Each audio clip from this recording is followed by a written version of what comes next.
Tito Andrew, serious ha? Sipitayan natin to. Hindi naman sila sa father, paano ako mag-serious? Father, Okay, action!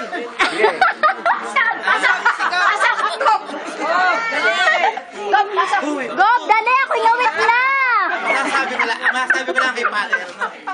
Tama sa father, hindi natin pwedeng i-compare yung nakaraan sa ngayon at sa darating.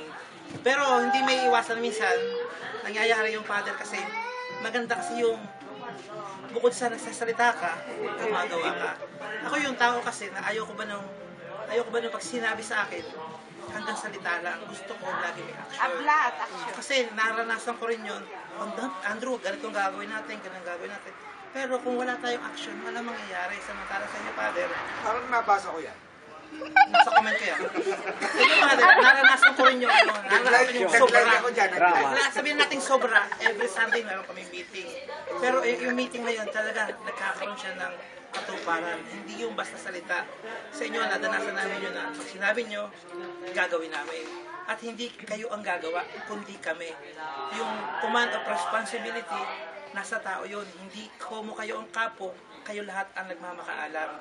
Binibigyan nyo ng chance lahat ang tao na mag-participate at walang sapawan sa trabaho. Kasi yung brotherhood, yung sisterhood natin, kay Father naranasan natin. Hindi como ako yung head ng music ministry, ako lang yung nakikilos. Lahat nagalaw. Ganon din naman sa Execom. Kaya malaking points yun, malaking Father para sa amin yun. Isa pa, Father, napansin ko rin, siguro napansin din naman nila. Nung dumating kayo, totoo, may nahati, hindi man naiwasan yun. Pero kung hindi naman ninyo ngayon, tumahimik kayo. Ayaw tawanan na yun. Naka-action yan. Hindi, ang napon ako lang at kinatutawa namin mag-asawa. Aray ko, Diyos ko Wala nang dumating kayo, yung mga tao na hindi namin nakikita sa simbahan, kagaya ni Bayaw, yung iba pa namin kasama, kayong kasama na natin sa simbahan. At sana pa rin hanggang sa pag-alis nyo, kasama pa rin namin sila. Amen. Kung hindi iwanan nyo, hindi mangyayari yun. Yun lang ba? Tanggapin! Nawawala ka na sa akin.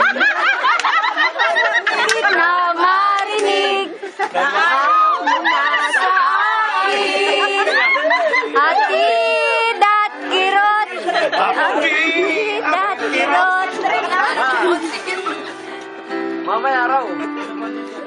Napakasakit na pag-uwi. Oy, Yaxi! Teka, mamaya.